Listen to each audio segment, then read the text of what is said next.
Shalom à vous, que Dieu vous bénisse de partout où vous nous recevez. Très heureux de revenir avec Aiguise ma foi dans vos maisons, dans vos bureaux, dans vos lieux de travail. Nous bénissons Dieu pour la grâce qu'il nous accorde de pouvoir nous retrouver à nouveau en train de le servir au travers de ces émissions, ces temps de partage, ces temps d'aiguisement que nous avons coutume de partager. Et je bénis Dieu de nous avoir permis d'arriver à la fin de l'année 2025. Une année qui a été particulière, remplie des réalités, remplie des difficultés, mais dans toutes ces choses, nous avons vu et attesté la fidélité de Dieu. Il n'a cessé de se montrer fidèle et nous lui rendons toute gloire et tout honneur pour cela. Et je profite de la même occasion pour vous souhaiter un très bon mois de décembre, un mois particulier qui signale la fin de l'année, mais aussi un mois charnière entre les deux années qui doivent se succéder. Et je prie en même temps pour qu'autant 2025 est en train de finir avec des bénédictions en décembre ici, que 2026 aussi puisse commencer avec un élan de faveur, de bénédictions et de grâces venant du trône de Dieu. Je suis très heureux de savoir que Dieu vous a prêté la vie à vous et à nous, afin que nous soyons utiles entre ses mains et que nous soyons là en train de le servir, en train de lui rendre des actions de grâce au travers de cette émission. Je serai en train de partager avec vous une pensée que Dieu m'a déposée à cœur en cette fin d'année qui va nous aider ensemble à relever des défis énormes. Alors, commençons d'abord par lire la parole de Dieu dans Ésaïe chapitre 61 à partir du premier verset qui dit ceci. L'Esprit du Seigneur, l'Éternel, est sur moi, car l'Éternel m'a oint pour porter des bonnes nouvelles aux malheureux. Il m'a envoyé pour guérir ceux qui ont les cœurs brisés, pour proclamer aux captifs la liberté et aux prisonniers la délivrance, pour publier une année de grâce de l'Éternel et un jour de vengeance de notre Dieu, pour consoler tous les affligés, pour accorder aux affligés de Sion, pour leur donner un diadème au lieu de la cendre, une nuit de joie au lieu du deuil, un vêtement de louange au lieu d'un esprit abattu, afin qu'on les appelle des térébintes de la justice, une plantation de l'Éternel pour servir à sa gloire. Le verset qui m'intéresse le plus, c'est celui-ci, verset 4. Ils rebâtiront sur d'anciennes ruines, ils relèveront d'antiques décombres, ils renouvelleront des villes ravagées, dévastées depuis longtemps.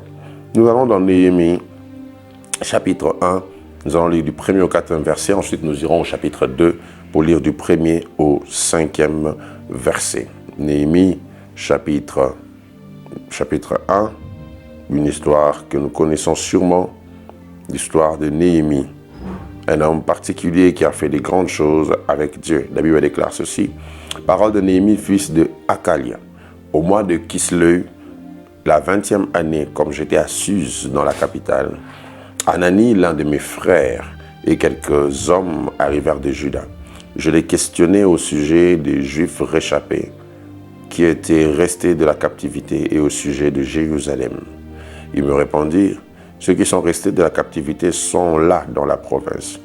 Au comble du malheur et de l'opprobre, les murailles de Jérusalem sont en ruine et ses portes sont consumées par le feu. Lorsque j'entendis ces choses, je m'assis, je pleurais et je fus plusieurs jours dans la désolation. Je jeûnais et je priais devant le Dieu des cieux.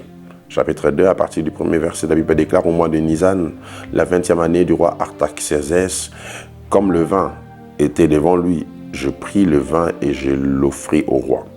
Jamais je n'avais paru triste en sa présence. Le roi me dit, pourquoi as-tu mauvais visage? Tu n'es pourtant pas malade. Ce n'est peut-être qu'un chagrin de cœur. Je fus saisi d'une grande crainte. Et je répondis au roi, que le roi vive éternellement. Comment n'aurais-je pas mauvais visage?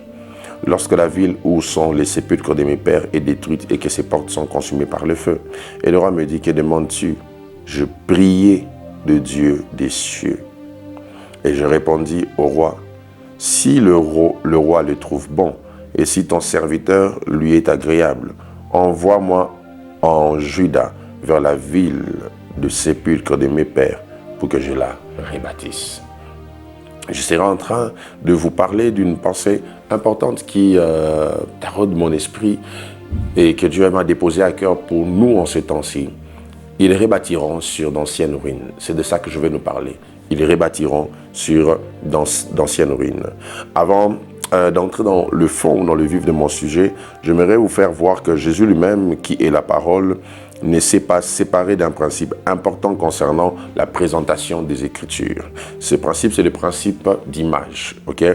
Les Écritures dans la Bible ont une portée très attachée aux images. Même quand Dieu parle, le but poursuivi derrière ce qu'il dit, c'est de communiquer des images. Dès le commencement, Dieu parle pour communiquer des images. Voilà pourquoi Jésus avait gardé cette méthode dans sa manière de communiquer quand il est venu sur terre. Il parlait dans ce qu'on appelle les paraboles. C'est quoi une parabole? C'est une image d'un événement ou soit des réalités courantes qu'on utilise pour passer un message.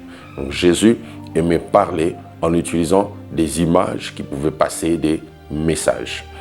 Et parmi les images les plus utilisées dans la Bible, il y a ce qu'on appelle l'image de la construction, ou soit des bâtisseurs.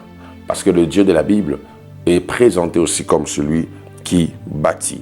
L'image de la construction est l'une des images les plus répétées, les plus courantes dans l'écriture de la Bible. Ou même, si vous voulez bien, dès le commencement de la Bible, dans Genèse chapitre 1, le verset 1, la Bible présente un Dieu qui bâtit. La Bible dit au commencement, Dieu créa les cieux et la terre. Donc Dieu bâtit les cieux et la terre. Donc dès le commencement, on voit un Dieu qui bâtit, un Dieu qui construit. Et c'est la première image qu'on donne de Dieu dans la Bible.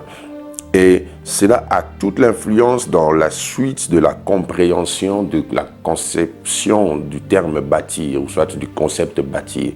Toute la suite de ce concept est influencée déjà par sa compréhension des départs. Alors, lorsqu'on parle de bâtir, pour ne pas d'abord parler de rebâtir, comme je l'ai dit, j'aimerais vous faire comprendre d'abord c'est quoi bâtir. Quand on parle de bâtir, il y a 5 idées principales que l'on voit dans la Bible. Lorsqu'on parle de bâtir, la Bible nous fait voir premièrement, un disciple obéissant. Un disciple obéissant. Vous verrez cela dans Matthieu chapitre 7, les versets 24 à 25, où Jésus dit que celui qui obéit et met en pratique sa parole est comme celui qui bâtit sa maison sur le roc. Donc, celui qui obéit à Jésus est un bâtisseur. Celui qui obéit à la parole de Dieu construit sa vie. Donc, l'une des images utilisées pour parler de celui qui bâtit, ou soit de ce qui est bâti, c'est l'image d'un disciple obéissant. La deuxième image que la Bible nous donne comme ça pour parler de la construction, c'est l'image de la vie chrétienne. Vous allez voir que la vie chrétienne est aussi utilisée dans l'expression de bâtir, ou soit on utilise des expressions de la construction pour illustrer la vie chrétienne. Vous pouvez les voir dans 1 Corinthiens chapitre 3, à partir du verset 10 à 16, où l'apôtre Paul dit « Comme un sage architecte, j'ai posé les fondements, mais que chacun construise dessus. » Et il précise même le type de matériaux avec lesquels on construit. Certains construisent avec le chaume, d'autres avec de l'or, d'autres avec des pierres précieuses. Il dit, le fondement a déjà été placé, que chacun choisisse sa manière de construire. Donc, vous comprenez par là que ce qu'on fait chaque jour construit notre vie chrétienne. Les briques sont comme des décisions et les relations que l'on bâtit autour de nous sont comme des ciments qui viennent colmater les brèches ou soit ériger nos vies avec Dieu. La troisième idée cachée derrière le terme bâtir dans la Bible, c'est l'idée de l'église locale. L'idée de l'église locale. L'église locale est aussi présentée comme la maison de Dieu. La Bible dit colonne de la vérité, colonne et appui de la vérité. 1 Timothée chapitre 3 à partir du verset 15. Donc le fait de venir chaque jour à l'église, le fait d'aller à l'église, c'est aussi le fait de bâtir, le fait de construire. Donc ce que tu fais dans la maison de Dieu, c'est aussi une manière de construire ta relation avec Dieu. Donc Dieu honore les désirs des cœurs et Dieu honore ceux qui viennent pour bâtir avec lui. Une autre image qu'on utilise pour parler de bâtir dans la Bible, là je vais un peu rentrer dans l'ancienne alliance, c'est l'image de la famille. La famille. La famille ou la progéniture est aussi présentée comme la maison, comme l'édifice que l'on bâtit. Rappelez-vous, Josué, voulant parler de sa famille, a dit « Moi et ma maison, nous servirons l'Éternel ». Quand il parlait de sa maison, il ne parlait pas de l'ensemble des briques ou soit de la tente où il dormait. Il parlait de ses enfants, de sa femme, de sa famille. Donc, de ce qu'il a bâti. Et aussi, vous vous rendez compte que dans 1 Roi chapitre 11, verset 38, Dieu a promis à David de lui bâtir une maison. Quand Dieu promet de bâtir à David une maison, ce n'est pas un édifice à habiter, c'est une dynastie, c'est une famille. Donc Dieu voulait dire à David, je prendrai soin de ta descendance. Donc celui qui bâtit pour Dieu verra certainement Dieu bâtir pour lui. Je le reprends, celui qui bâtit pour Dieu verra certainement Dieu bâtir pour lui. Voilà pourquoi la Bible, toujours par le psalmiste, dit « Si l'Éternel ne bâtit la maison, ou soit la famille, en vain travaillent ceux qui le font. » Donc, Dieu n'interdit pas de bâtir, mais nous échouons quand nous bâtissons sans lui. Est-ce qu'aujourd'hui, peux-tu dire que tu es capable de veiller sur ta famille? Je t'assure, même si tu ne dors pas quand tes enfants dorment, tu n'as aucun pouvoir d'entrer dans leur sommeil pour préserver leur souffle de vie. Ça, c'est un mystère qui montre que seul Dieu peut bâtir pour un homme sa famille. Seul Dieu peut le bâtir. C'est seul Dieu qui veille à la croissance de tous vos enfants. C'est seul Dieu qui fait que même quand vous n'êtes pas là, même quand vos enfants sont à l'école, que rien de mal ne leur arrive. C'est Dieu. C'est Dieu qui bâtit pour vous une maison. Plaise à Dieu de bâtir pour vous une famille solide. Une famille solide. Et la dernière image, lorsqu'on parle de bâtir dans la Bible, c'est l'image de la nation.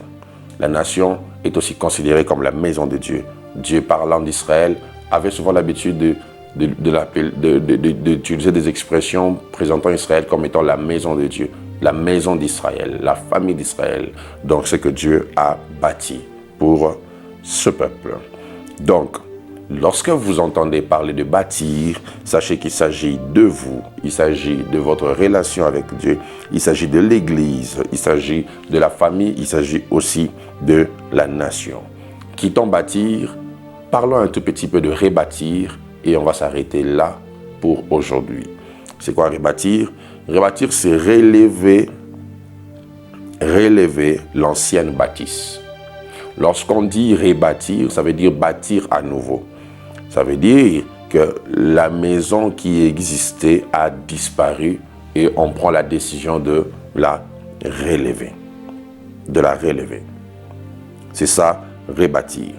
C'est quoi encore rebâtir? Rebâtir, c'est aussi restaurer. Chaque fois que vous entendez parler de rebâtir, sachez que Dieu veut restaurer. Voilà pourquoi on dit qu'ils rebâtiront sur d'anciennes ruines. Rebâtir, quand on parle de rebâtir, on suppose qu'il y a des situations ou des choses qui ont abîmé l'état initial et il faut qu'on reconstruise, qu'on restaure. Rebâtir, c'est aussi recommencer ce qui avait échoué. Rebâtir, c'est essayer encore là où vous avez échoué. Rebâtir, c'est recommencer là où il y avait la destruction.